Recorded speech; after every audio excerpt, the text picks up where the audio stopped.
যোৱাৰ পথত এয়া ৰাস্তাৰ কাষৰ প্ৰাকৃতিক সৌন্দৰ্য। কিমান ধুনীয়া ঠাই এয়া।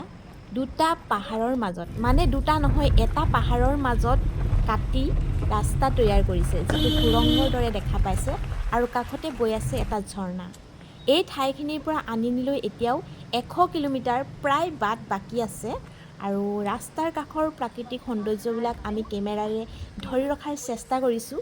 বহুত সুন্দৰ ঠাই।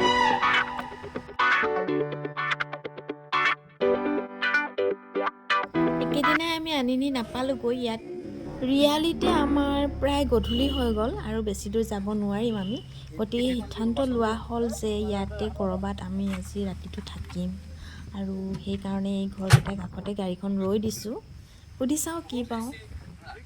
আমি য'ত আছোঁ, মানে ৰিয়ালি নামৰ ঠাইখনৰ এখন হোটেলত আছোঁ, আৰু সেই হোটেলখনৰ মালিকগৰাকী এইগৰাকী। তেওঁৰ লগত অকণমান কথা পাতি লৈছোঁ। তেওঁলোকৰ পাকঘৰ এয়া। ৰচুন কাটাইছে ন? এই নীলাকৈ গুগলটো দেখিছে যে, তাতে আমি আছোঁ গুগল মেপৰ মতে। উঠিছোগে ৰাতিপুৱা।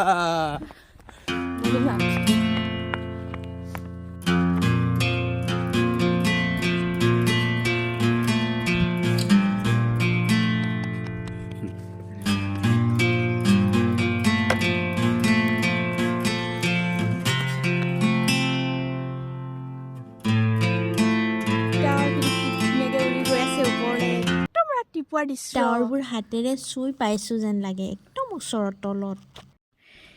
কি ধুনীয়া একদম। কালি মানে এইটো ৰাস্তা এনেকৈ কৰি উঠি আহি এনেকৈ গৈ সেইখিনিত থাকিলোঁ, সেই ঘৰকেইটাত, এইকেইটাত থাকিলোঁ।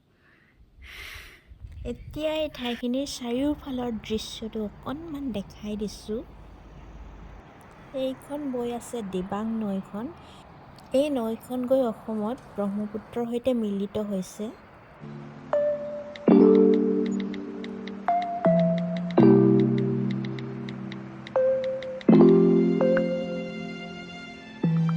এতিয়া যাম সেই ধুনীয়া ঘৰটোলৈ।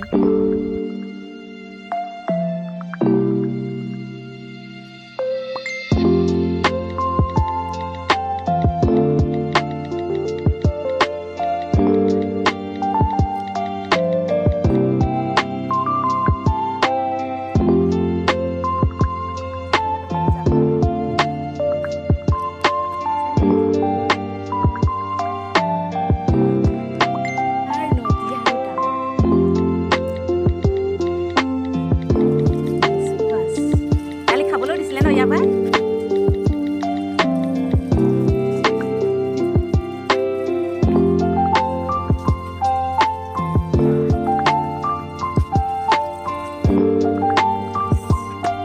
এতিয়া আমাৰ ব্ৰেকফাষ্ট মেগীৰ লগত ব্ৰেকফাষ্ট খাই লোৱা হৈছে। তাৰপিছত চিন্তা কৰিম ক'লৈ যাওঁ। এইখিনিতে আমাৰ কেইটামান প্ৰব্লেম দেখা দিলে। গাড়ীখনৰ প্ৰব্লেম হ'ল। এনেকুৱা দূৰণিৰ ঠাইলৈ গ'লে আৰু পাহাৰীয়া ঠাইলৈ গ'লে বিশেষকৈ জীপ টাইপৰ গাড়ী হ'লে ভাল, চুমু, বলেৰো, জীপ এনেকুৱাবিলাক গাড়ী হ'লে ভাল, আৰু বাইকতো বহুতে ভালদৰে গৈ আছে। কিন্তু আমাৰ বহুত কিছুমান অসুবিধা হ'ল। আৰু এই আনিনীলৈ গ'লে বছৰটোৰ কেইটামান মাহত গ'লে বেছি সুবিধা হয়।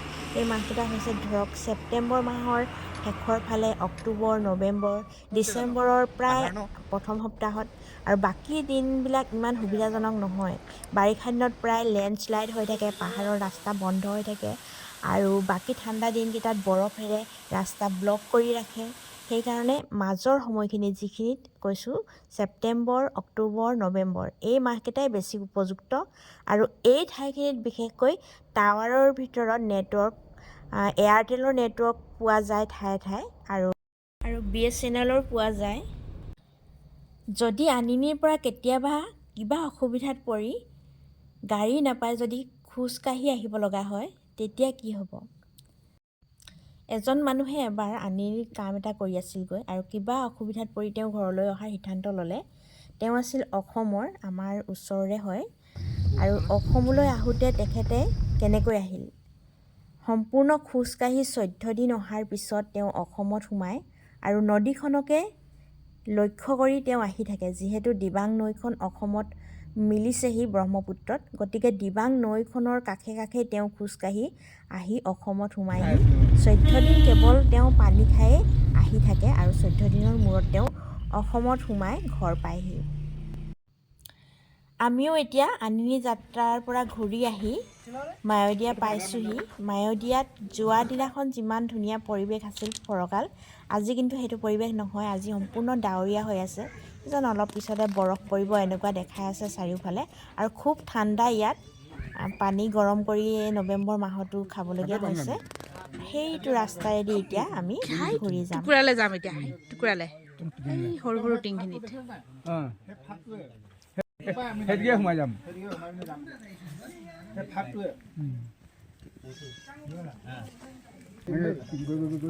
এইটো ৰাস্তা এনেকৈ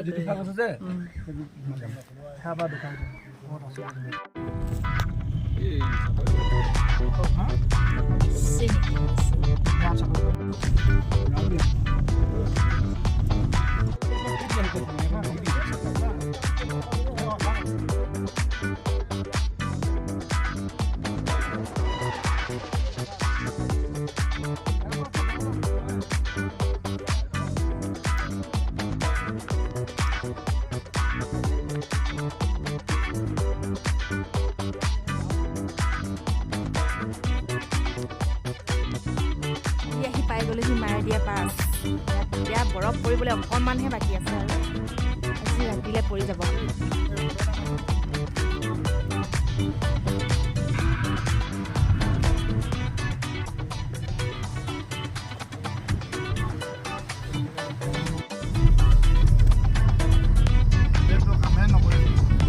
এতিয়া ৰয়িং পাবলৈ আৰু বেছি দূৰ নাই, মায়'দিয়া পাৰ হৈ ৰয়িঙৰ পিছতে শান্তিপুৰ গেটেৰে সোমাই শদিয়া মানে অসমত সোমাই যাম। আজিৰ ভিডিঅ'টি ইমানেই আছিল। আপোনালোকে যদি চাই ভাল পালে তেন্তে হ'লে লাইক, কমেণ্ট, শ্বেয়াৰ নিশ্চয় কৰিব বুলি আশা ৰাখিলোঁ। পুনৰ লগ পোৱাৰ আশাৰে আজিলৈ বাই বাই, ধন্যবাদ।